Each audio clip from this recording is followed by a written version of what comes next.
Soledad quedó viuda a los 37 años, sin hijos, sin familia, con un costal de ropa y apenas unos centavos para comer. Llegó a las ánimas como una forastera, sin dinero, sin nombre y sin nadie que la esperara. Y justo cuando no le quedaba nada, Dios puso en su camino a un viejo que le ofreció una casita de adobe al borde del camino y un horno de barro en el patio, sin cobrarle nada, sin pedirle nada. Ella no entendió por qué, pero lo aceptó.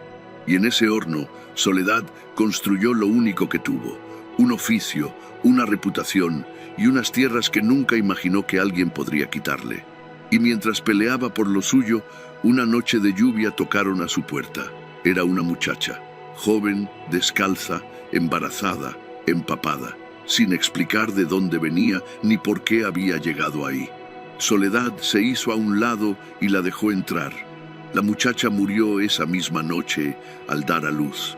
Y Soledad crió a la hija de una desconocida como si fuera suya, sin saber todavía que la muchacha, las tierras, el viejo del horno y el hombre que quería quitárselo todo estaban conectados por un secreto que llevaba décadas escondido. Si alguna vez sintieron que la vida les dio poco y tuvieron que construirlo todo con las manos, quédense hasta el final, porque esta historia es de esas. Déjenme su like, suscríbanse a Cuentos del Rancho y activen la campanita y cuéntenme desde qué ciudad nos acompañan hoy. Ahora sí, comencemos. En el centro de México, en esa región donde la tierra cambia de color 3 veces en una tarde según cómo le dé el sol, había un pueblo que en los mapas de los años 40 aparecía apenas como un punto negro sin nombre junto a la palabra rancho. Los propios habitantes lo llamaban Las Ánimas, porque según los viejos, antes de que hubiera casas ahí, había habido un entierro antiguo, y las noches de noviembre el viento entre los cerros sonaba como algo que no era solo viento. Era un pueblo de calles de tierra apisonada, de paredes de adobe encalado que en verano brillaban tanto que encandilaban los ojos a mediodía, de techos de teja roja y de lámina oxidada que cantaban con la lluvia. Había una plaza pequeña con un kiosco de fierro que ya nadie recordaba quién había puesto ahí. Había una iglesia con campana gruesa que se escuchaba hasta las parcelas más lejanas. Había una tienda de abarrotes que era también cantina según la hora del día. Y había, al borde del camino de terracería que salía hacia el norte, una casita de adobe con un horno de barro en el patio que llevaba encendido, con distintos dueños, desde antes de que nadie en el pueblo recordara. Ese horno era de Soledad Vargas desde hacía 17 años cuando empieza esta historia. Soledad era una mujer que en 1948, cuando el mundo ya había pasado 2 guerras que ella había seguido solo de oídas, tenía 54 años, y el aspecto tranquilo y ligeramente severo de quien ha decidido hace mucho que la vida es lo que es y que lo mejor es hacerle frente sin demasiados aspavientos. Era delgada, con manos que parecían más grandes de lo que eran por los años de amasar, con el cabello completamente blanco recogido en un chongo prieto que no se movía aunque soplara el viento. Sus ojos eran de ese café oscuro que en algunas caras parece casi negro, y tenían esa expresión particular de las personas que escuchan de verdad cuando alguien les habla, que no están pensando en lo que van a responder mientras el otro todavía habla. Vivía sola. Eso era lo primero que la gente decía cuando alguien de fuera preguntaba por ella. La Sole, sí, la del pan, esa que vive sola. La soledad no era para ella un estado de tristeza, sino una condición del mundo, como el frío de enero o el calor de junio. Estaba ahí, se aceptaba, se le hacía frente con trabajo. Su rutina era precisa y casi litúrgica. Se levantaba antes de que el cielo terminara de decidir entre la noche y el alba. Encendía el horno con la misma secuencia de siempre. Primero el papel, luego las astillas secas, luego los trozos de mezquite que guardaba bajo un hule en el costado del patio. Esperaba a que el fuego encontrara su propio ritmo. Preparaba la masa con harina, agua tibia, sal y una pequeña porción de masa madre que mantenía viva desde hacía años en un tarro de barro tapado con un trapo. alimentándola cada tercer día con paciencia de quien cuida algo vivo, porque en efecto lo era. Amasaba de pie frente a la mesa de madera, con ese movimiento de hombros y palmas que quien no lo conoce podría confundir con algo mecánico, pero que en realidad requería una atención constante, una lectura continua de la textura de la masa, de su resistencia, de su temperatura bajo las manos. Mientras amasaba, el gato dormía. El gato se llamaba Brasa porque era del color exacto de las brasas cuando ya casi se han apagado, ese gris oscuro con vetas de naranja que solo aparece en el momento exacto entre el fuego y el frío. Era un gato viejo, de movimientos lentos y dignos, con un ojo ligeramente más cerrado que el otro por una cicatriz antigua cuyo origen nadie conocía. Dormía casi siempre sobre el borde de piedra que rodeaba la boca del horno, en ese punto exacto donde el calor era suficiente para calentar, pero no para quemar, que solo él sabía encontrar con precisión milimétrica. Los vecinos decían que ese gato era raro, no porque fuera feo ni por ninguna característica visible, sino porque tenía maneras. No se acercaba a cualquiera. A los niños que llegaban a comprar pan les bufaba si intentaban tocarlo sin permiso. A los hombres que llegaban en domingo con el aliento a pulque les daba la espalda con una indiferencia tan total que parecía ensayada. Pero cuando llegaba alguien con una pena verdadera, con un dolor de esos que la gente carga en los hombros sin saberlo, Brasa se bajaba del horno, caminaba despacio y se sentaba exactamente a los pies de esa persona. Sin maullidos, sin aspavientos. Solo estaba ahí, como un testigo. Soledad nunca le explicó a nadie el origen del gato. Si le preguntaban, respondía que había llegado solo y se había quedado, que así hacen los gatos. Lo cual era cierto en la forma pero no en el fondo, porque la historia de cómo Brasa llegó a esa casa era parte de una historia más grande que Soledad no contaba, que nadie en el pueblo conocía del todo, y que durante muchos años fue guardando en silencio como se guarda la masa madre, con cuidado, con constancia, sabiendo que el momento de usarla llegaría cuando fuera el momento exacto y no antes. El pan que hacía Soledad era conocido en un radio de 4 horas de camino. No era un pan elaborado ni con ingredientes difíciles de conseguir. Era pan honesto. Pan de harina de trigo con tequesquite, con piloncillo en algunas piezas y sal en otras, horneado en horno de leña, que por esa razón tenía una corteza con un punto de ahumado que ningún horno de gas podía replicar. La gente del pueblo lo compraba 3 veces por semana. Los ranchos de los alrededores mandaban a sus hijos o a sus peones a buscarlo en mula. Y había, desde hacía años, un encargo especial que Soledad hacía cada primer viernes de mes para la iglesia. Un pan de mayordomía que el padre Cienfuegos usaba en las celebraciones comunitarias y por el cual ella nunca cobraba, porque así había acordado desde el principio. El padre Cienfuegos, a cambio, no le cobraba la misa del aniversario de su esposo. Que así funcionaba el mundo de los pueblos chicos, con trueques silenciosos que nadie registraba en ningún papel, pero que todo el mundo respetaba. Lo del esposo era otra historia que Soledad tampoco contaba mucho. Solo se sabía que había habido uno, que había muerto, que no había habido hijos. Y que desde entonces Soledad era la del pan, la del horno, la que vive sola al borde del camino del norte. Lo que el pueblo no sabía era todo lo demás. En los años 40, Las Ánimas tenía un hombre que era el más rico de todos a muchos kilómetros a la redonda. Se llamaba Próspero Aguirre, y su nombre le había quedado tan bien puesto que el propio Próspero lo consideraba una señal de destino. Tenía tierras, muchas. Tierras de temporal para maíz y frijol, tierras de agostadero para el ganado y un rancho principal con casa grande, establos y una noria profunda que nunca se secaba ni en los veranos más duros. Tenía peones que le trabajaban a destajo y una manera de hablar en público que sonaba generosa, pero que en privado era la de alguien que no da un paso sin calcular exactamente qué va a ganar con él.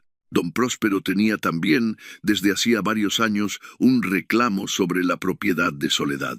Decía que las tierras donde estaba el horno y la casita de adobe habían sido transferidas en algún momento a un tal Evaristo Maldonado por un precio ridículo y en condiciones irregulares, y que esa venta nunca había sido formal, y que en realidad las tierras eran suyas porque colindaban con sus potreros y porque él tenía documentos que así lo demostraban. El problema para don Próspero era que Soledad tampoco exhibía documentos propios, y sin papeles que ninguno de los dos pusiera sobre la mesa, el asunto quedaba suspendido en ese aire turbio de los litigios de pueblo que no se resuelven porque nadie tiene con qué resolverlos y porque la justicia formal queda siempre lejos.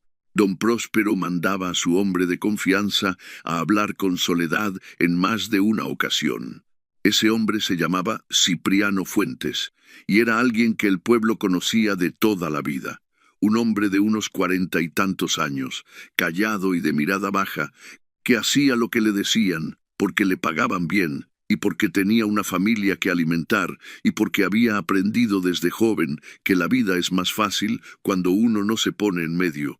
Cipriano llegaba a la casa de Soledad con el sombrero en las manos, respetuoso en la forma aunque no en el fondo, y le explicaba que don Próspero estaba dispuesto a pagar una cantidad razonable por las tierras y que sería mejor para todos que el asunto se resolviera en paz antes de que las autoridades tuvieran que intervenir. Soledad lo escuchaba. Le ofrecía un vaso de agua. Y luego le decía con una calma que Cipriano encontraba inquietante que esas tierras no estaban en venta porque eran suyas, y que cuando don Próspero quisiera mostrar sus documentos, ella mostraría los suyos. Cipriano se marchaba con el sombrero todavía en las manos, y el mensaje que no había podido completar. Y así pasaban los meses. Fue un martes de lluvia de octubre de 1948, una de esas lluvias que en el centro de México llegan tarde en el año y por eso tienen algo de caprichoso, algo de deshora. Cuando tocaron a la puerta de Soledad, pasadas las 10 de la noche, no era hora de visitas. En Las Ánimas, pasadas las 8, las puertas estaban cerradas y los fogones apagados. El que llamaba a esa hora o traía una urgencia muy grande o traía algo que no quería que el pueblo viera. Soledad estaba sentada junto al horno ya apagado, repasando con un trapo limpio la superficie de piedra de la mesa de trabajo, cuando escuchó los golpes. Brasa, que dormitaba en su rincón, levantó la cabeza y orientó las orejas hacia la puerta sin levantarse. Soledad dejó el trapo, tomó el quinqué y fue a abrir. En la puerta había una muchacha. Debía tener 16 o 17 años, aunque el estado en que se encontraba hacía difícil saberlo con exactitud. Estaba empapada de los pies a la cabeza, con la ropa pegada al cuerpo y el cabello negro pegado a la cara. Llevaba un bulto atado con un rebozo sobre el hombro, que era todo lo que traía. Estaba descalza y estaba embarazada, con un vientre grande y redondo que avanzaba bajo la ropa mojada como algo irrefutable, como algo que ya no admitía ninguna discusión. Tenía los ojos abiertos y no lloraba, que era lo más desconcertante. No lloraba, ni pedía disculpas, ni daba explicaciones. Solo miraba a Soledad con esa expresión de quien ya ha pasado la frontera del miedo y ha llegado a un territorio más frío y más tranquilo, donde las lágrimas ya no sirven para nada. Soledad la miró bien de arriba a abajo, la miró a los ojos. Brasa saltó desde su rincón, caminó hasta la puerta y se sentó exactamente a los pies de la muchacha. Soledad se hizo a un lado. «Entra», dijo, y la muchacha entró. Se llamaba Dolores Fuentes, aunque todos la llamaban Lola. Y tardó 2 noches en contarle a Soledad la historia completa, no porque fuera desconfiada, sino porque las historias de esa clase se cuentan en partes, porque decirlas de un solo golpe es demasiado peso para la lengua. Era hija de Cipriano Fuentes. Cuando Soledad lo supo, no mostró sorpresa en la cara, aunque por dentro algo se acomodó con un clic silencioso, como cuando un hueso vuelve a su lugar después de una dislocación. El padre de la criatura que Lola llevaba en el vientre era Rodrigo, el sobrino de don Próspero Aguirre. Un muchacho de 21 años que había llegado al rancho el verano anterior a aprender el negocio y que había visto en Lola a una muchacha bonita de rancho que todavía no sabía que hay hombres que hacen promesas que no tienen ninguna intención de cumplir. Cuando el embarazo no pudo esconderse más, Rodrigo había negado todo. Don Próspero había respaldado a su sobrino con la energía de quien protege un negocio y no una persona. Y Cipriano Fuentes, el padre de Lola, atrapado entre la lealtad a su patrón y la vergüenza que la situación le causaba, había hecho lo que hacen los hombres que no tienen el valor de elegir correctamente. Eligió lo más fácil. Le dijo a su hija que se fuera, que no volviera, que él no podía hacer nada. Lola se fue. No tenía a dónde ir en todo el pueblo, excepto a la casa de la mujer, a la que todos consideraban la más sola de todas. ¿Y por qué aquí?, le preguntó Soledad la segunda noche, mientras le daba un caldo caliente de frijoles con epazote. Lola la miró sobre el borde del plato. «Porque usted nunca le debe nada a don Próspero», dijo. Soledad se quedó callada un momento, luego asintió despacio. Era verdad. Y era también una manera de decir muchas cosas sin decirlas. Los primeros días, Lola durmió. Durmió con la concentración intensa de quien tiene un cuerpo que ha sido maltratado por el cansancio y que necesita recuperar territorio perdido. Soledad la dejó dormir.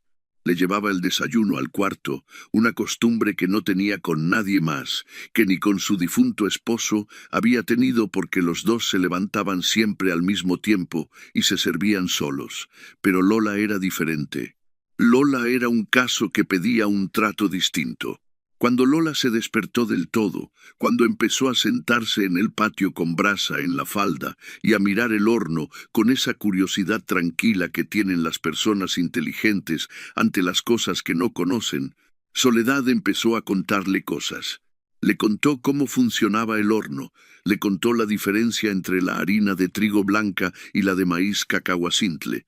Le contó por qué la masa madre tenía que respirar y cómo se sabía si estaba viva o si había muerto. Lola escuchaba con atención y a veces hacía preguntas que mostraban que había entendido algo que iba más allá de las palabras. Un día le preguntó por qué el pan de Soledad tenía ese sabor que el de otros hornos no tenía. Soledad fue adentro y volvió con un cuaderno.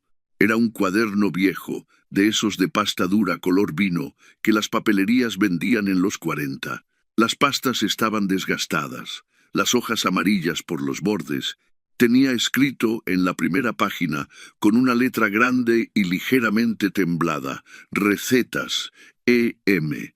«Este cuaderno», dijo Soledad, poniéndolo sobre la mesa del patio, «me lo dejó el hombre que me dio esta casa y este horno. Se llamaba Evaristo Maldonado». Lola miró el cuaderno, luego miró a Soledad, luego volvió a mirar el cuaderno, y algo en su cara cambió de una manera que Soledad no supo interpretar en ese momento. «¿Evaristo Maldonado?», repitió Lola, con una voz que había bajado un poco de volumen. «Sí. ¿Lo conociste?». Lola tardó en responder. «Era el apellido de mi abuela por parte de madre», dijo al fin. «Maldonado. Evaristo Maldonado era. Creo que era el padre de mi abuela, mi bisabuelo». El patio quedó en silencio. Brasa, que estaba entre las dos, movió la cola una sola vez. Soledad y Lola se miraron durante un momento largo, de esos que no se miden en segundos, sino en el peso de lo que contienen. «Cuéntame», dijo Soledad. Lo que Lola sabía era fragmentario, como suelen ser las historias de familia que los adultos no cuentan completas. Evaristo Maldonado había sido el padre de su abuela Refugia. Refugia había muerto joven, cuando la madre de Lola era todavía una niña.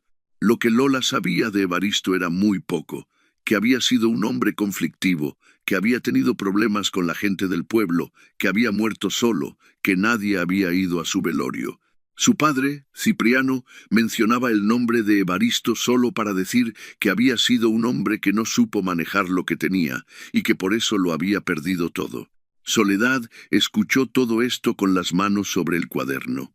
Cuando Lola terminó, Soledad cerró los ojos un momento, luego los abrió y dijo: «Evaristo Maldonado no era lo que decían de él.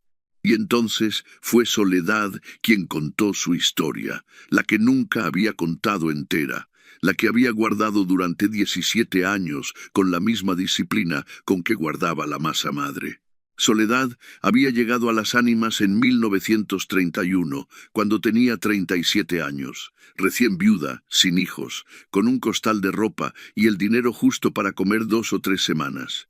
Venía de un pueblo más al sur donde su esposo había muerto de tifoidea en una de esas epidemias silenciosas que arrasaban las comunidades rurales sin que nadie en las ciudades se enterara. No tenía familia que la recibiera. No tenía oficio formal. Aunque sabía hacer pan porque su madre se lo había enseñado desde niña, como se enseñan las cosas que se transmiten de mano a mano, sin que nadie las llame enseñanza, sino simplemente la manera de hacer las cosas. En las Ánimas no conocía a nadie. Llegó preguntando si había trabajo, si alguien necesitaba ayuda, si había un rincón donde pudiera vivir a cambio de algo. La mayoría de los vecinos la miraron con esa mezcla de desconfianza y compasión lejana que se reserva para los forasteros que llegan solos. Nadie le ofreció nada concreto. El único que se acercó de verdad fue un viejo que estaba sentado en la banca de la plaza, fumando un cigarro de hoja, que la miró llegar y la miró sentarse en el kiosco con su costal y su cara de quien lleva 3 días sin dormir bien. Se llamaba Evaristo Maldonado. Era un hombre de unos 70 años, alto aunque encorvado, con la piel tostada de toda una vida bajo el sol y los ojos claros que en algunos rostros oscuros tienen el efecto de una cosa inesperada. El pueblo lo miraba de lado. Decían que era borracho, aunque Soledad nunca lo vio con una copa en la mano. Decían que era brujo, aunque lo único que hacía en las tardes era sentarse a leer libros viejos con una lupa. Decían que sus tierras tenían mala sombra, aunque las tierras producían perfectamente bien cuando él quería trabajarlas. Lo que Evaristo tenía en realidad era el defecto grave de decirle a la gente lo que no quería escuchar. Era el tipo de hombre que señalaba la injusticia en voz alta en una plaza donde las injusticias se preferían en silencio. Eso lo había hecho impopular con los que mandaban, y los que mandaban en las Ánimas en esa época eran los Aguirre. Evaristo se acercó a Soledad ese primer día y le preguntó de dónde venía y qué necesitaba. Con esa franqueza directa que tenía y que la gente interpretaba como falta de modales, pero que en realidad era una forma de respeto, porque no perdía el tiempo en rodeos cuando había algo concreto que preguntar. Soledad le dijo la verdad, que venía de lejos, que no tenía nada, que sabía hacer pan. Evaristo le hizo una propuesta esa misma tarde. Tenía una propiedad al norte del pueblo, una casita de adobe que ya no usaba y un horno de barro que su esposa difunta había mandado construir décadas atrás. Él vivía en otra parte. La propiedad estaba vacía. Si Soledad quería, podía vivir ahí a cambio de nada. Cuando tuviera dinero, cuando el negocio del pan le diera para vivir, hablarían de un pago simbólico. Y si nunca daba para eso, tampoco importaba mucho. Soledad lo miró. Era la primera persona que le ofrecía algo concreto sin pedirle nada a cambio. Lo miró buscando lo que siempre hay detrás de las generosidades que no se entienden. Pero en los ojos claros del viejo no encontró nada más que lo que había dicho, una propuesta, sin trampa visible. ¿Por qué?, le preguntó. Porque el horno necesita a alguien que lo use, dijo él, y yo ya no tengo manos para amasar. Y con eso fue suficiente. Soledad vivió en esa casa durante 6 años mientras Evaristo vivía. Lo veía poco, 1 o 2 veces por semana, cuando él pasaba a comprarle pan y a sentarse un rato en el patio con Brasa, que en ese entonces era el gato de Evaristo, y que lo acompañaba a todas partes con esa fidelidad silenciosa que algunos animales tienen con las personas que no los obligan a ser otra cosa que lo que son. Hablaban poco, pero hablaban de cosas verdaderas, de la tierra, del tiempo, de la memoria. Evaristo le contaba historias del pueblo de décadas atrás.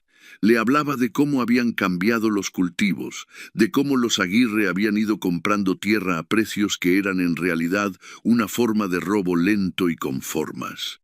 No con amargura, con esa frialdad de quien ya pasó por el enojo y llegó al otro lado. Un día de 1937, Evaristo llegó al patio de Soledad con un sobre en la mano y el gato siguiéndole los pasos. Se veía diferente, más cansado, con algo en la cara que Soledad no había visto antes y que reconoció como la señal de que alguien sabe que le queda poco tiempo.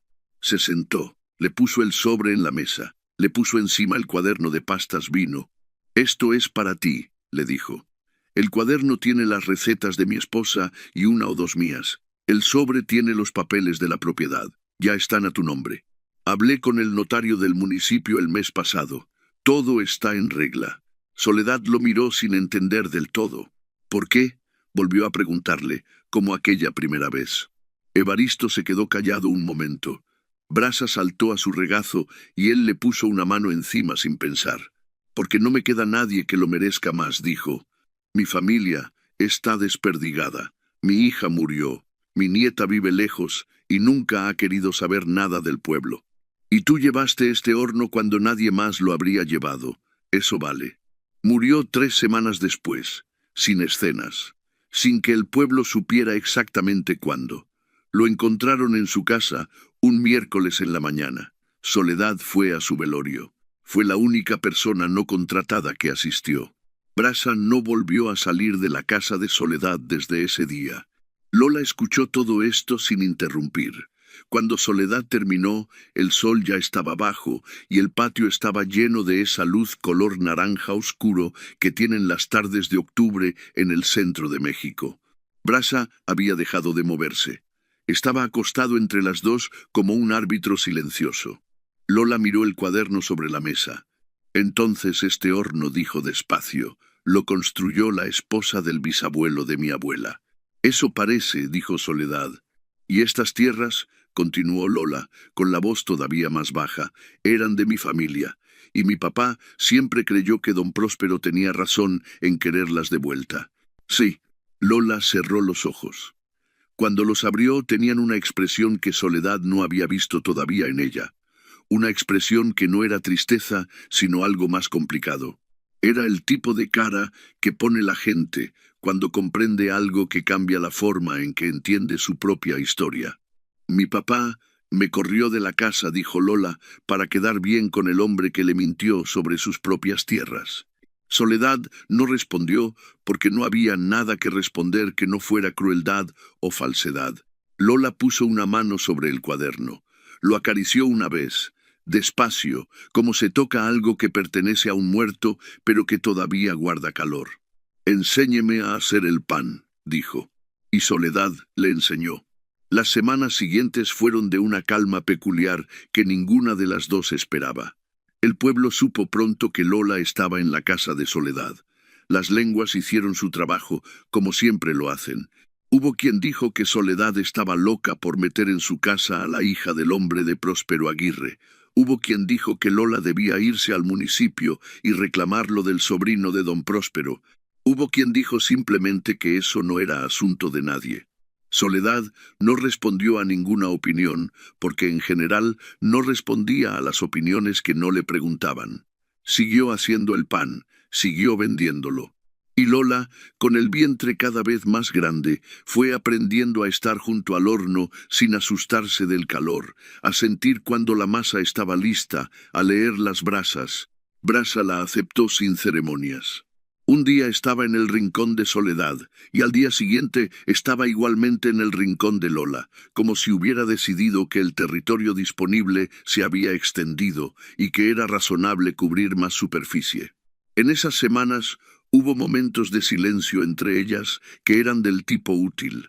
No el silencio incómodo que necesita llenarse, sino el silencio de dos personas que han encontrado que pueden estar en el mismo espacio sin necesidad de explicarlo todo. Por las tardes, cuando el trabajo más pesado estaba hecho, Lola se sentaba en el escalón de la entrada con el cuaderno de Evaristo en las manos y lo leía despacio, en voz baja, como quien lee algo que al mismo tiempo es una receta y es una carta. Una tarde le preguntó a Soledad si había leído el cuaderno completo. «Las recetas sí», dijo Soledad. «Todo lo demás también». «¿Todo?», dijo Lola. ¿Falta algo?, preguntó Soledad. Lola no respondió de inmediato. Pasó varias páginas del cuaderno hasta llegar casi al final. En la última hoja con escritura, después de una receta de pan de cazuela, había una nota breve con la misma letra temblada de la portada. Lola la leyó en voz alta. Lo que importa no está en las tierras, está en lo que se hace con ellas. Quien las cuide como se cuida el pan, las merece. E.M. Las dos se quedaron calladas. Luego Lola pasó la página. La siguiente hoja estaba en blanco, pero no del todo.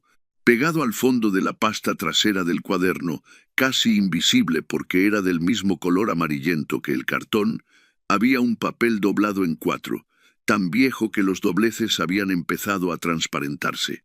Lola lo miró. Miró a Soledad. ¿Usted sabía que esto estaba aquí?, preguntó. Soledad entrecerró los ojos. Se acercó. Tomó el cuaderno con cuidado y tocó el papel doblado con la punta del dedo. No dijo. Lo despegó despacio, con cuidado de no romperlo. Lo abrió sobre la mesa. Era un documento escrito a mano, con firma y sello, fechado en 1929. Era la escritura original de la propiedad. El nombre del comprador, Evaristo Maldonado. El nombre del vendedor, Simón Fuentes, representando a los herederos de la familia Fuentes. El apellido les cayó a las dos como agua fría.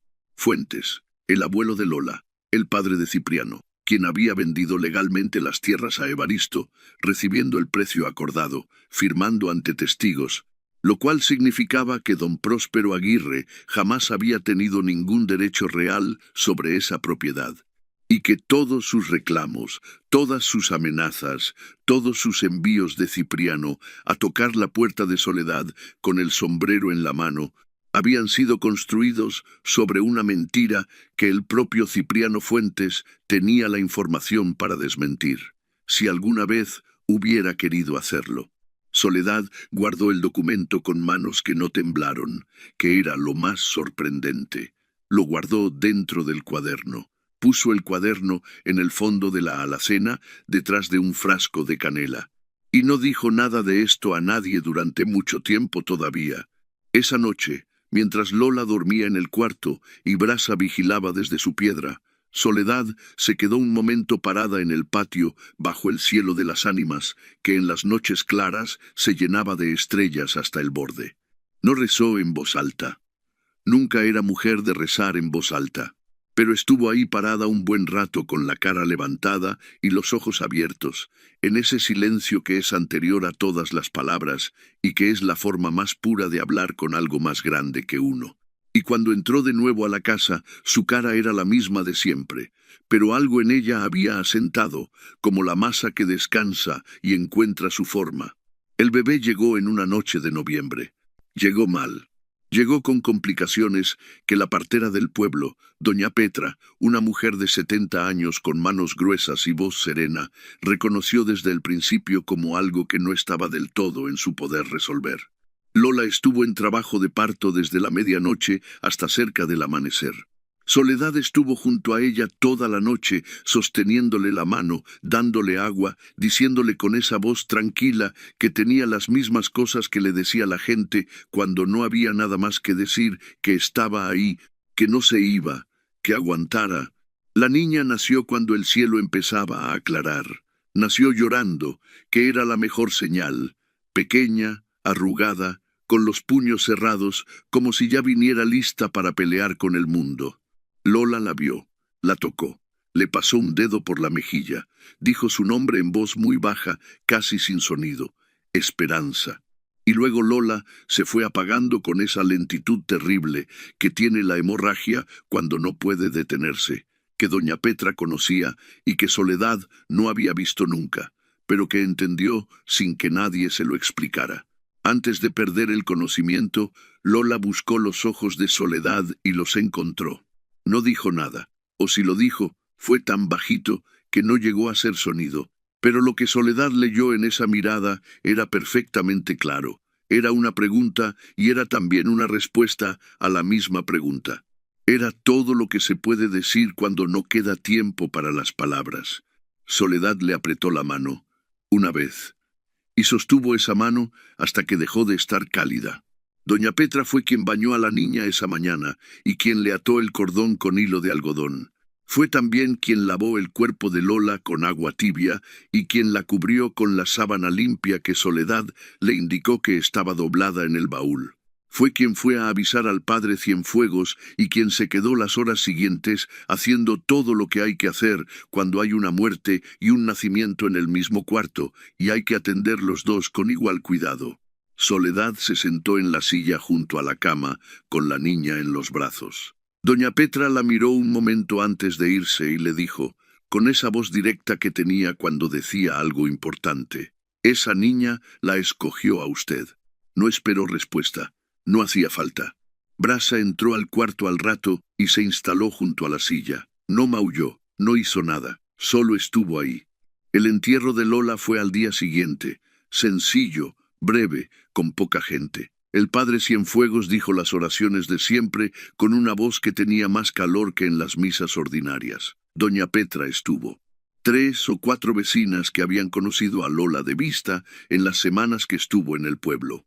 Cipriano Fuentes no fue. El pueblo lo supo, y el pueblo lo juzgó con esa eficiencia silenciosa y definitiva con que los pueblos juzgan a quien falla en lo que no tiene perdón. Don Próspero tampoco fue, pero eso era esperado. La única persona que estuvo de principio a fin, que cargó a la niña durante el entierro, mientras la voz del padre Cienfuegos se levantaba sobre las cruces de madera del pequeño cementerio, fue Soledad. Y cuando todo terminó, y los que habían ido se fueron, Soledad se quedó un momento más frente a la tierra removida. No rezó en voz alta, nadie la escuchó decir nada, pero quien la hubiera mirado en ese momento habría visto en su cara algo que ella muy pocas veces dejaba ver, la expresión de alguien que hace una promesa. Una sola, sin más testigos que el cielo y el gato a sus pies. Los años que siguieron fueron años de trabajo y de crecimiento de esos que no se ven pasar porque ocurren de a poco, como el maíz que sube sin que nadie lo vea moverse, pero que un día está donde antes no estaba. Esperanza creció en ese patio. Creció entre el olor a brasas y a harina, entre el sonido del metate temprano y el calor que salía del horno cuando estaba en su punto. Creció sin saber todavía que el mundo podía ser diferente de ese, que había casas sin horno, mañanas sin masa, cocinas sin ese particular silencio de trabajo que era el ambiente natural de su vida. Soledad la crió como crió todo lo que había cuidado, con constancia y sin exceso de palabras, con una presencia que era más elocuente que cualquier discurso. No fue una madre blanda ni una madre severa. Fue una madre justa, que es el tipo más difícil de ser porque requiere conocer bien tanto lo que se da como lo que se pide. Cuando Esperanza tenía 4 años, Soledad le explicó quién había sido Lola. No con dramatismo, ni con el tipo de relato que convierte la tragedia en leyenda. Con los hechos directos y tranquilos, que su mamá se llamaba Dolores, que era valiente, que la había querido antes de irse, que había llegado a esa casa en una noche de lluvia buscando un lugar seguro y que lo había encontrado, que la había nombrado Esperanza porque eso era lo que le dejaba al mundo. Esperanza escuchó todo esto sin llorar, que a esa edad no es insensibilidad, sino simplemente que la comprensión del dolor llega después. Y desde ese momento preguntó, cuando preguntaba sobre Lola, con la misma calma con que preguntaba otras cosas. Como si la historia de su origen fuera una historia más que valía la pena conocer bien. Cuando tenía 8 años, empezó a ayudar con el pan, primero en cosas pequeñas, acarrear agua, barrer el patio, vigilar que Brasa no se metiera a robar masa. Luego, con más años, las cosas más complicadas. El horno le fue llegando poco a poco, como le llega a quien lo aprende del modo correcto, que es de adentro hacia afuera. Primero, entendiendo el fuego y después entendiéndose a uno mismo frente al fuego. Brasa vivió mucho más de lo que viven normalmente los gatos. Llegó a la vejez con la misma dignidad con que había vivido siempre, más lento, más dormilón, pero con los mismos ojos que seguían mirando a las personas, con esa atención evaluadora que lo caracterizaba.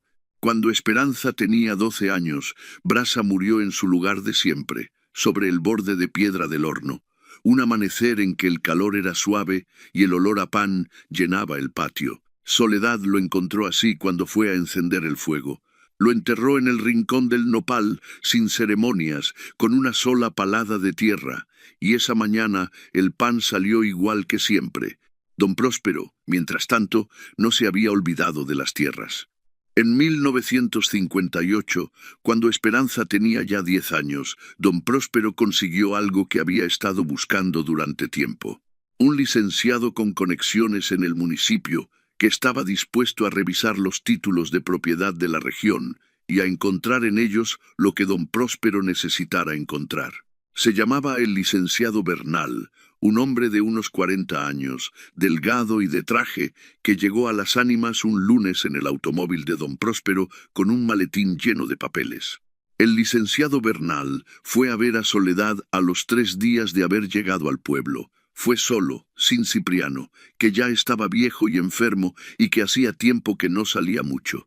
Fue con esa manera de hablar de los abogados de provincia, que conocen la ley suficientemente como para doblarla sin romperla, que saben exactamente cuánto puede sostenerse una mentira si está vestida con el vocabulario correcto. Le dijo a Soledad que la propiedad donde vivía presentaba irregularidades en su registro, que según los documentos que él había revisado, la transferencia a nombre de Evaristo Maldonado en 1929 no había cumplido con todos los requisitos legales, que don Próspero Aguirre estaba dispuesto a resolver esto de manera amigable, y que la opción era vender la propiedad por un precio que él consideraba justo, o prepararse para un proceso legal que podía llevar años y costarle más de lo que valía la propiedad. Soledad lo escuchó sentada en su silla de siempre, con las manos en el regazo y la cara sin cambiar. «Mándeme los documentos por escrito», dijo cuando el licenciado terminó. «¿Perdón?», dijo él, que no esperaba eso. «Todo lo que usted me está diciendo, que me lo manden por escrito, con firma y fecha y sello. Cuando tenga eso, hablamos». El licenciado Bernal no mandó nada por escrito. Regresó 2 veces más al pueblo en los meses siguientes. Las 2 veces Soledad le repitió la misma petición. Las 2 veces se fue sin haber logrado nada.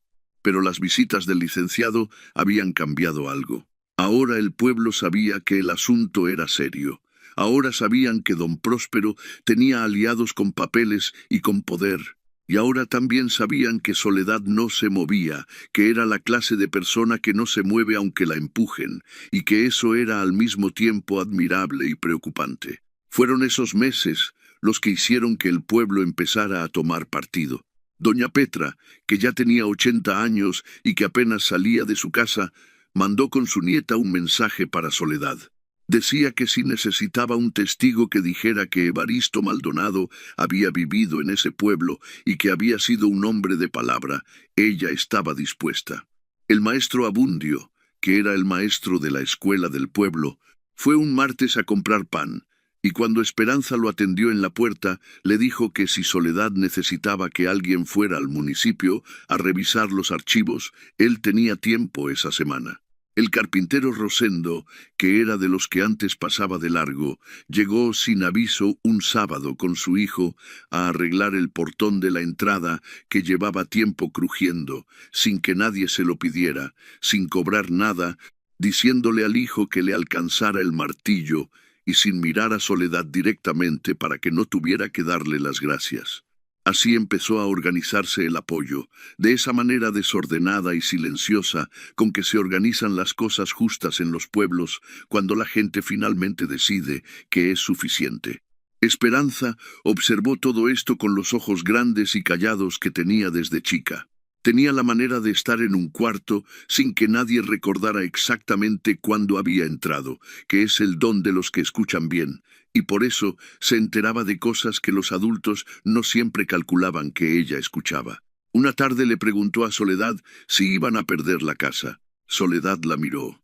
Esperanza tenía 11 años y la miraba con los ojos de Lola, que eran oscuros y directos y no pedían que les mintieran. No dijo Soledad.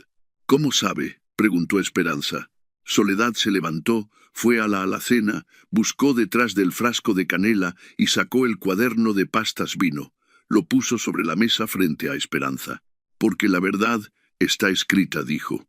Y le contó todo. Lo del documento, lo de Evaristo, lo de la venta de Simón Fuentes, el bisabuelo de Lola, el abuelo de Cipriano, todo. Esperanza escuchó en silencio. Cuando Soledad terminó, la niña miró el cuaderno. Luego miró a Soledad. Luego volvió a mirar el cuaderno. El bisabuelo de mi mamá vendió estas tierras, dijo. No era una pregunta. Él mismo. Las vendió legalmente, las firmó ante testigos y cobró el precio acordado. Y mi abuelo Cipriano pasó años ayudando a don Próspero a quitarle lo que era suyo, dijo Esperanza despacio, sin saber que su propio bisabuelo había vendido esas mismas tierras. Sin saber, o sin querer saber, dijo Soledad. Y lo dijo sin juicio, que era algo difícil de lograr cuando se hablaba de lo que Cipriano había hecho.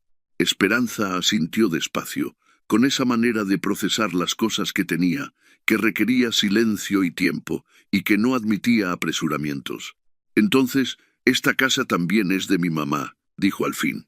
Esta casa es tuya, dijo Soledad, y lo dijo de la manera más simple posible, que era también la más verdadera. Lo que nadie esperaba fue Cipriano.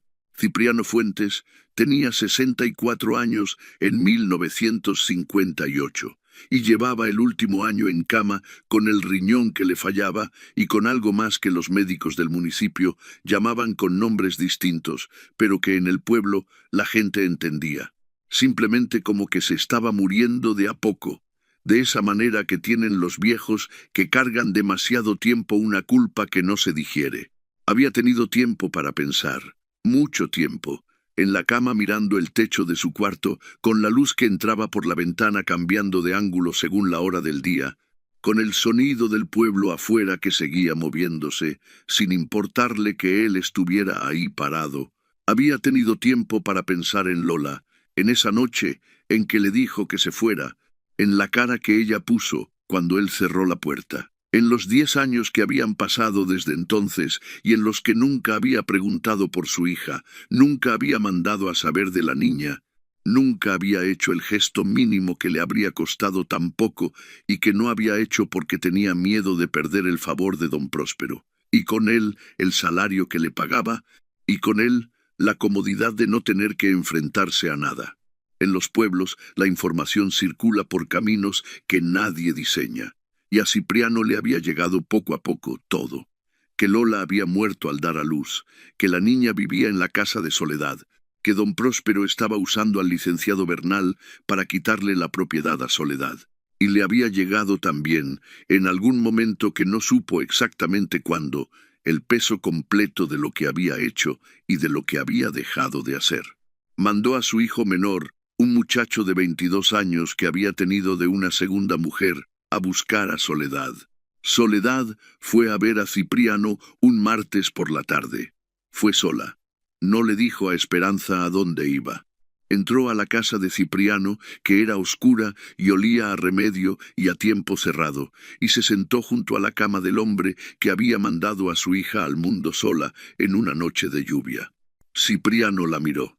Tenía la cara de los enfermos que llevan tiempo en cama. Más viejo de lo que le correspondía, más pequeño de lo que ella recordaba, con los ojos que ya empezaban a tener ese velado de los ojos que no verán mucho más. Sé que no tengo derecho a pedirle nada, dijo. Soledad no respondió, que era su manera de decir que continuara. Lo que don Próspero le está haciendo es mentira, dijo Cipriano. Lo que mi abuelo le vendió a Evaristo Maldonado fue una venta legal. Yo lo sé, porque mi padre me lo dijo cuando era joven. Lo guardé como secreto porque don Próspero me pedía que no lo contara, y a cambio me prometió que me ayudaría a recuperar lo que era de la familia. Yo creí eso durante muchos años, aunque en el fondo sabía que era mentira. Hizo una pausa. Respiró con esa respiración que le costaba. Y lo de mi hija, lo del sobrino de don Próspero, de Rodrigo, eso también lo sé. Lo supe desde el principio y nunca lo dije porque tenía miedo, y Lola pagó ese miedo con su vida. Soledad lo miró sin que su cara cambiara. «¿Qué quiere hacer?», le preguntó. Quiero firmar una declaración, dijo Cipriano, ante el padre Cienfuegos, ante el maestro Abundio, ante quien sea, diciendo la verdad. Todo. La venta de 1929, lo de Rodrigo, todo lo que don Próspero me pidió que callara. Quiero que quede escrito antes de que ya no pueda hablar. Soledad lo miró durante un momento largo. ¿Lo hace por Lola?, preguntó. Por Lola, dijo él, y por la niña, y porque ya no puedo cargar esto más. Soledad asintió. Se levantó. Antes de salir, se detuvo en la puerta y lo miró una vez más. La niña se llama Esperanza, dijo. Como Lola quiso. Cipriano cerró los ojos. No respondió. Pero por sus mejillas pasó algo que hacía muchos años no pasaba. La declaración de Cipriano Fuentes se hizo 3 días después, con el padre Cienfuegos como testigo, el maestro Abundio como escribano y 2 vecinos más como testigos secundarios. Fue una mañana de martes, en el cuarto donde Cipriano estaba postrado, con la voz que le iba quedando. Dijo todo lo que había prometido decir. Lo firmó. Los testigos lo firmaron. El padre Cienfuegos bendijo el papel con una seriedad que iba más allá del protocolo. Cipriano murió 4 días después. Su hijo menor fue quien llevó una copia de la declaración al municipio, acompañado del maestro Abundio. Y fue también quien buscó a Rodrigo Aguirre, ya adulto y ya casado, y ya viviendo en el municipio como si Las Ánimas fuera un lugar que había olvidado, para decirle que había una niña en ese pueblo que era sangre de su sangre, que había una declaración firmada que lo nombraba, y que lo que hiciera con esa información era su decisión, pero que ya era de su conocimiento. El licenciado Bernal volvió a Las Ánimas en enero de 1959. Esta vez no fue solo a ver a Soledad, fue porque había una reunión en la plaza, convocada por el maestro Abundio y respaldada por el padre Cienfuegos, donde se iba a discutir el asunto de las tierras de manera abierta, con documentos y testigos y todo lo que hiciera falta. Don Próspero llegó también, en su automóvil negro, con el licenciado Bernal y con 2 hombres más. Llegó con la seguridad de quien cree que el dinero y los papeles son suficientes para cualquier cosa. La plaza estaba llena, no de gente alterada ni de gente con antorchas, sino de gente seria. Doña Petra estaba ahí, en una silla que alguien le había llevado porque no podía estar de pie mucho tiempo. El carpintero Rosendo estaba ahí. Las vecinas que le habían comprado pan a Soledad durante años estaban ahí. Gente de los ranchos de los alrededores que había hecho el viaje de horas porque la historia había llegado hasta ellos y habían decidido que valía la pena estar presentes. Soledad llegó con Esperanza a su lado. Esperanza tenía 11 años y caminó junto a Soledad con la misma calma con que hacía todo, sin mirar a don Próspero directamente, pero sin bajarse de los hombros el peso de lo que era. El maestro Abundio presidió la reunión. Presentó los documentos, el cuaderno con el papel doblado, la escritura original de 1929, la declaración de Cipriano. Los presentó con claridad, leyendo las partes importantes en voz alta para que todos escucharan, sin adornos ni exageraciones, con los hechos solos. El licenciado Bernal intentó interrumpir en 2 momentos. El maestro Abundio lo dejó hablar y luego le respondió con el documento específico que contradecía lo que acababa de decir. No hubo gritos. No hubo pleito de los grandes. Fue algo más silencioso y por eso más definitivo. Don Próspero habló una vez. Habló con esa seguridad que tiene la gente acostumbrada a ser la voz más importante del cuarto. Dijo que los documentos que presentaba Soledad eran de dudosa procedencia, que la declaración de un moribundo no era prueba suficiente, que él tenía sus propios registros. El padre Cienfuegos, que hasta ese momento había estado sentado sin hablar, se puso de pie. El padre Cienfuegos no era un hombre que hablara mucho en público. Cuando lo hacía era porque tenía algo específico que decir. Dijo que él había estado presente en la declaración de Cipriano Fuentes, que había escuchado cada palabra, que en sus 40 años de sacerdote había escuchado suficientes confesiones de moribundos para saber cuándo un hombre decía la verdad porque ya no le quedaba razón para mentir, y que Cipriano Fuentes había dicho la verdad. El padre Cienfuegos volvió a sentarse. El licenciado Bernal susurró algo al oído de don Próspero. Don Próspero lo escuchó con la cara cambiando poco a poco, pasando por la incredulidad y la ira hasta llegar a algo que se parecía más a la resignación calculadora de quien empieza a evaluar qué puede salvar. Entonces ocurrió lo que nadie esperaba. Se abrió paso entre la gente un joven que no era del pueblo, que venía desde el municipio, que había llegado esa mañana en un camión de pasajeros y que el pueblo entero había visto bajar sin saber todavía quién era. Se llamaba Rodrigo Aguirre. Era el sobrino de don Próspero. Era el padre de Esperanza. Era el hombre que 10 años atrás había negado todo y que ahora, de pie en la Plaza de las Ánimas con su traje de ciudad y sus manos que no sabían dónde ponerse, estaba mirando a una niña de 11 años con sus propios ojos y reconociendo en ella lo que no había querido ver cuando había tenido la oportunidad de elegir bien. No habló mucho. Se presentó. Dijo que venía a reconocer a su hija y dijo, mirando a su tío con una calma que debía haberle costado mucho llegar a tener, que los papeles que don Próspero había presentado como prueba de sus derechos sobre la propiedad de Soledad los había visto él mismo y eran documentos fabricados, que él lo sabía porque en una ocasión su tío le había enseñado cómo se hacían y le había pedido que nunca lo contara. La plaza se quedó en silencio. Don Próspero no respondió. Miró a su sobrino con una expresión que era muchas cosas al mismo tiempo, y ninguna de ellas buena. Luego miró al licenciado Bernal. El licenciado Bernal recogió su maletín. Antes de que la tarde terminara, el automóvil negro de don Próspero ya no estaba en la plaza. Y el pueblo de las Ánimas tenía en la memoria una imagen que muchos de sus habitantes recordarían durante el resto de sus vidas. La de Esperanza, parada en medio de la plaza, con el cuaderno de pastas vino en los brazos apretado contra el pecho, mirando el lugar donde el automóvil había estado sin ninguna expresión particular en la cara, con esa serenidad de las personas que han aprendido desde muy chicas que la vida se enfrenta sin aspavientos y que el tiempo le da a cada cosa el lugar que le corresponde. Las autoridades del municipio tardaron varios meses más en confirmar lo que la plaza ya había resuelto.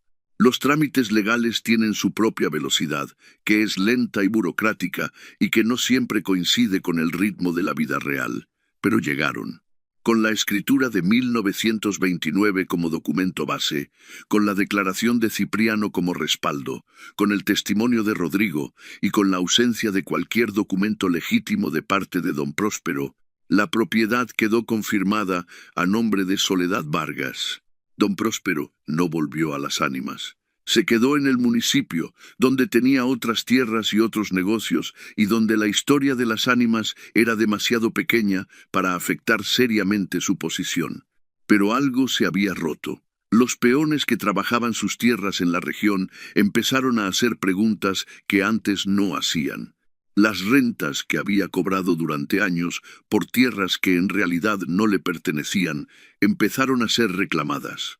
El edificio de su reputación, que siempre había sido sólido porque la gente lo creía sólido, empezó a mostrar sus grietas cuando alguien se tomó el trabajo de mirarlo de cerca. Rodrigo Aguirre hizo lo que había dicho que haría. Envió a través de su propio abogado un reconocimiento firmado de paternidad y una cantidad de dinero que no era fortuna, pero que era suficiente para que Esperanza pudiera estudiar si quería, para que tuviera opciones que de otra manera no habría tenido, sin pedir nada a cambio, sin condiciones, como quien salda una deuda que ya era imposible seguir ignorando. Soledad recibió ese dinero con la misma calma con que recibía todo, lo guardó en la lata de hojalata de la alacena, y no le dijo a Esperanza de dónde venía hasta que la niña fue lo suficientemente grande para entenderlo sin que le hiciera daño de la manera equivocada. El asunto de las tierras tuvo un final que nadie había planeado del todo, pero que fue surgiendo con la lógica inevitable de las cosas que son correctas. La propiedad de Soledad era más grande de lo que parecía desde afuera.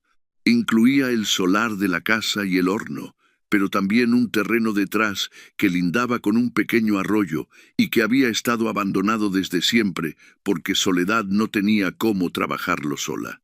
Ese terreno, con el tiempo y con la intervención de varios vecinos que propusieron lo que en ese tiempo se llamaba simplemente trabajar en conjunto, se convirtió en algo que el pueblo necesitaba desde hacía años, sin saber exactamente cómo pedirlo. Un molino comunitario. No fue una construcción rápida. Tardó varios años en estar completo, con una piedra de moler que el carpintero Rosendo diseñó y que un herrero del municipio construyó, con paredes levantadas por los propios vecinos, en jornadas de trabajo colectivo, donde cada quien ponía lo que podía. Brazos si tenía fuerza, comida si tenía maíz, tiempo si era lo que tenía. La tierra donde se construyó fue cedida por Soledad de manera formal, con papeles, con el maestro Abundio como testigo, para uso de la comunidad mientras hubiera comunidad que lo usara. El día que el molino se inauguró, Soledad tenía 65 años. Estaba de pie junto a la piedra nueva, con Esperanza a un lado, con el maestro Abundio al otro, y con más gente de la que cabía en ese espacio. El padre Cienfuegos bendijo el molino con agua y con palabras cortas. No hubo discursos largos.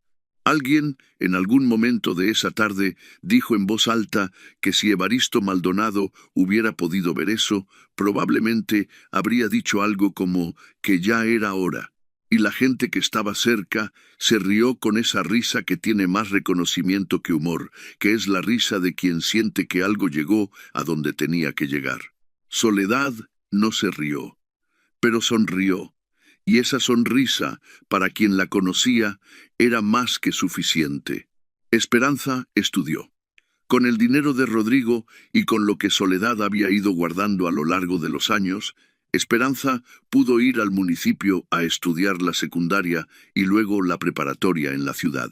No se fue del todo, que era lo que algunos esperaban, lo que mucha gente joven hacía en esa época cuando conseguía la oportunidad de estudiar. Esperanza volvía. Volvía los fines de semana cuando podía, en vacaciones, en las fechas importantes. Volvía sobre todo porque el horno seguía ahí. Y porque Soledad seguía ahí, con los años acumulándose en sus manos y en su espalda, pero sin acumularse en su carácter, que era el mismo de siempre, directo, tranquilo, sin quejas y sin aspavientos. Esperanza aprendió a hacer el pan antes de saber escribir correctamente, que era el orden natural de las cosas en esa casa. Y cuando ya podía hacer el pan sola, cuando ya conocía el horno y la masa como se conoce a un compañero de toda la vida, le preguntó a Soledad por qué era tan importante ese oficio. No lo dijo como un niño que pregunta por curiosidad.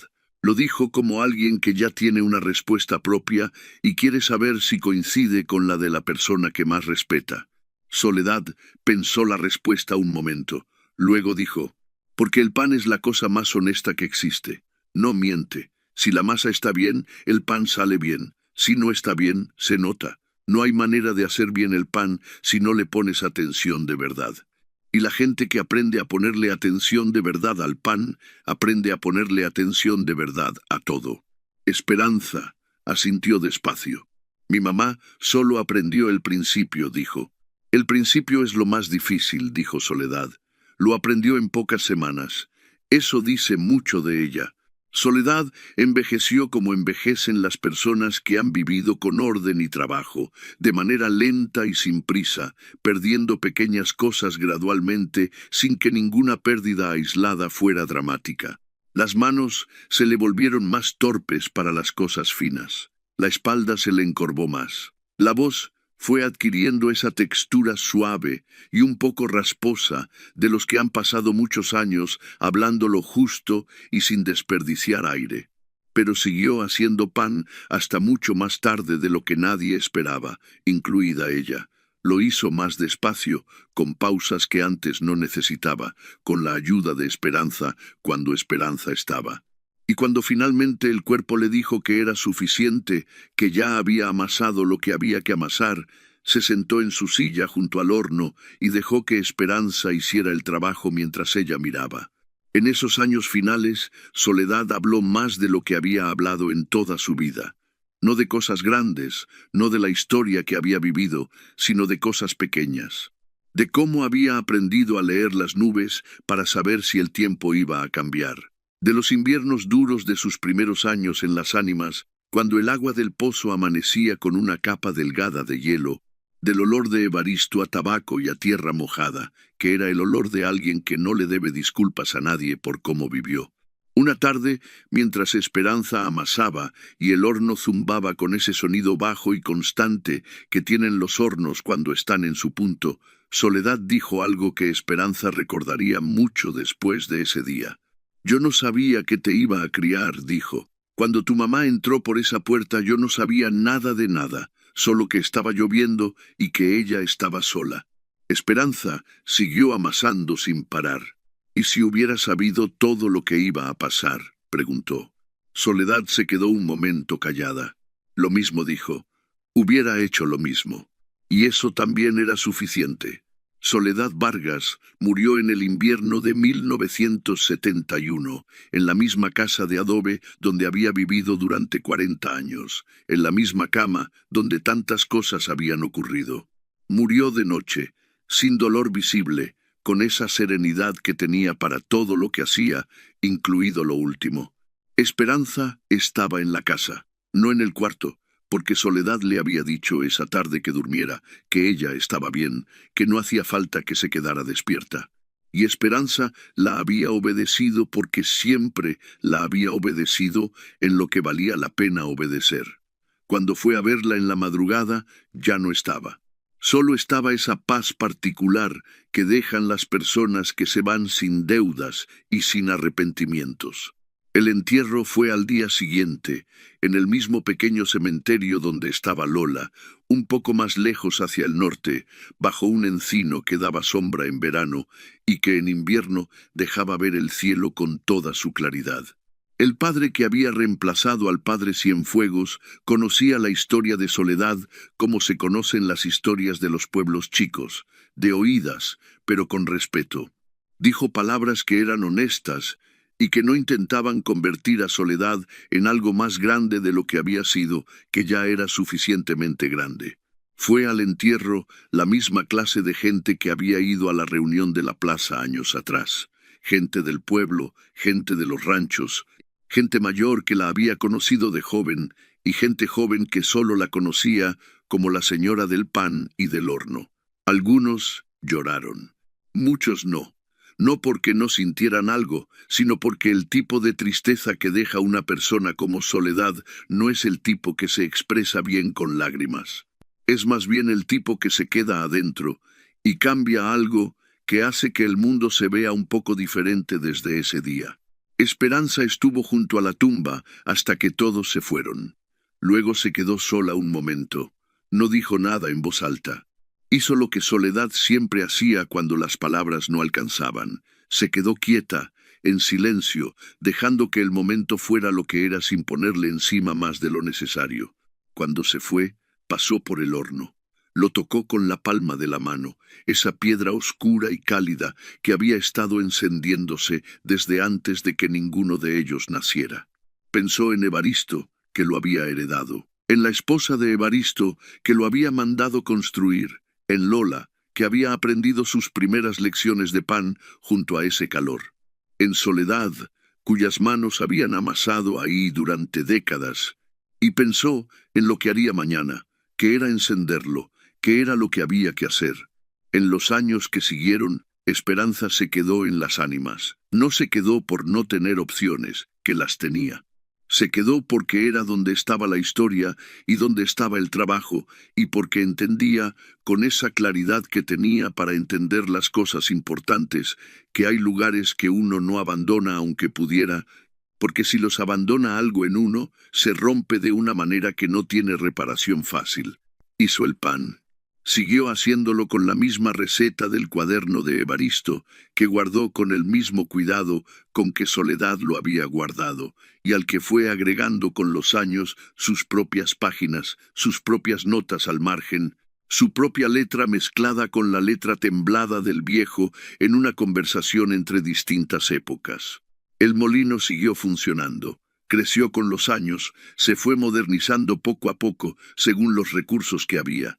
Se convirtió en un punto de referencia del pueblo, el lugar donde la gente pasaba no solo a moler, sino a encontrarse, a conversar, a compartir lo que había.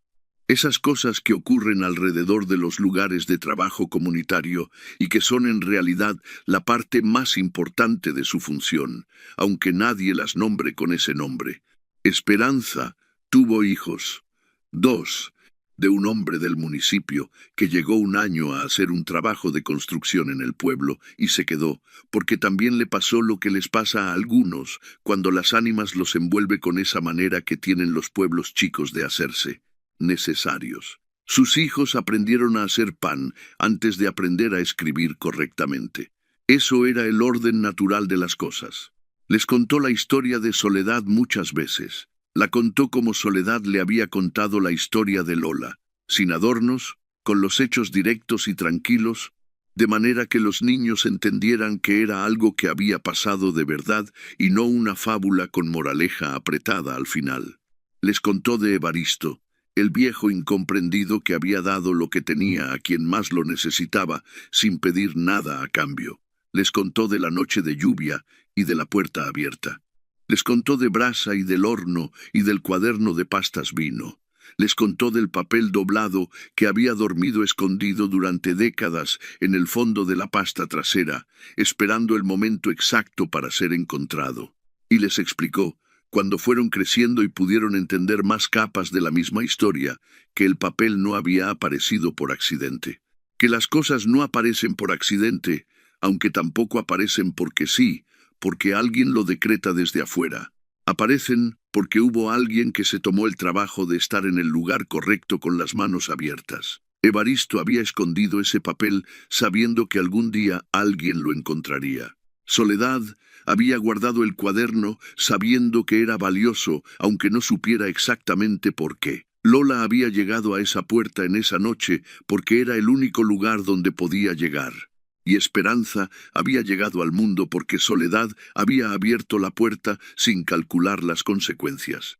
Ninguno de esos momentos había sido accidente, pero tampoco ninguno había sido decreto inevitable.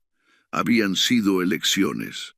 Elecciones de personas que cuando llegó el momento de elegir, eligieron abrir en lugar de cerrar, dar en lugar de guardar, quedarse en lugar de irse. El cuaderno de Evaristo Maldonado siguió en la casa de adobe durante muchas generaciones más. Se fue poniendo más amarillo, las páginas más frágiles, la letra más difícil de leer. Alguien, en algún momento que ya nadie recordaba exactamente cuándo, lo había forrado con un papel de color para proteger las pastas. Pero por dentro seguía siendo el mismo cuaderno. La letra temblada de Evaristo, las recetas de pan, la nota en la última página, el hueco en la pasta trasera donde había estado el documento antes de que Esperanza lo sacara. Las personas que vinieron después lo trataban con el respeto que se le da a algo que es al mismo tiempo un objeto práctico y una reliquia. No porque alguien les hubiera dicho que había que tratarlo así, sino porque lo habían visto tratado así desde antes de que pudieran recordar. Y porque cuando se crece viendo cómo los adultos cuidan algo, se aprende sin palabras que ese algo importa. Hubo un nieto de Esperanza que se fue a estudiar a la ciudad y que en una clase de historia fue invitado a traer un objeto que tuviera significado familiar para explicarlo frente a sus compañeros. Llevó el cuaderno, lo explicó como pudo, con la elocuencia limitada de quien tiene 12 años y está hablando frente a gente que no conoce la historia. Dijo que era el cuaderno de un viejo que había ayudado a su bisabuela y que adentro había una receta de pan que su familia todavía usaba y que también había habido un papel escondido que había resultado ser muy importante. El maestro le preguntó qué tipo de papel. El niño dijo que un papel que demostraba que la verdad puede esperar mucho tiempo, pero que si alguien la guarda con cuidado, llega a donde tiene que llegar. El maestro no supo exactamente qué hacer con esa respuesta, que era demasiado grande para ponerla en una columna de calificaciones y demasiado verdadera para descartarla. La dejó estar. Y el niño volvió a sentarse con el cuaderno en las manos.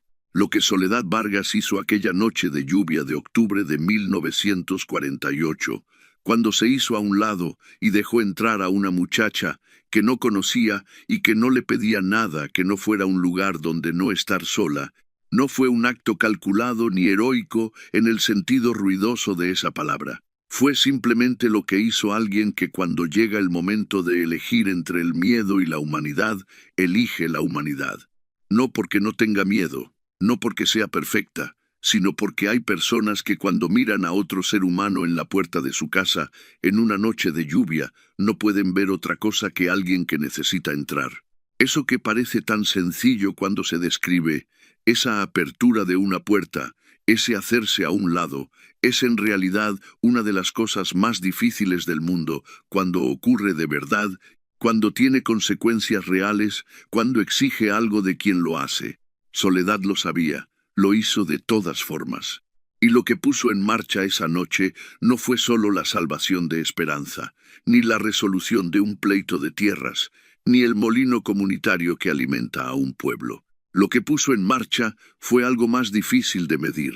Una manera de ver el mundo que se transmitió de mano a mano, igual que la receta del pan, que se metió en la manera de hacer las cosas de las personas que vinieron después, que cambió preguntas que la gente se hacía sin saber que las estaba haciendo. El pan de ese horno siguió oliendo igual durante generaciones. No porque nadie hubiera tratado de cambiarlo, sino porque algunas cosas, cuando están bien hechas desde el principio, encuentran la manera de mantenerse. Hubo un invierno, muchos años después de que Soledad muriera, en que el horno tuvo un problema en la boca y el fuego no prendía bien y el pan no salía como debía. Los nietos de Esperanza pasaron 2 días intentando arreglarlo sin lograrlo, frustrados, con las manos sucias de hollín y la paciencia gastada. Hasta que el mayor de ellos, que debía tener unos 14 años, se sentó frente al horno apagado y se quedó callado mirándolo como si esperara que el horno le hablara.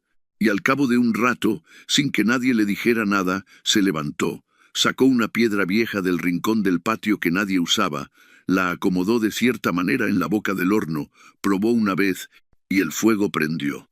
Su abuela le preguntó cómo había sabido. El muchacho se encogió de hombros.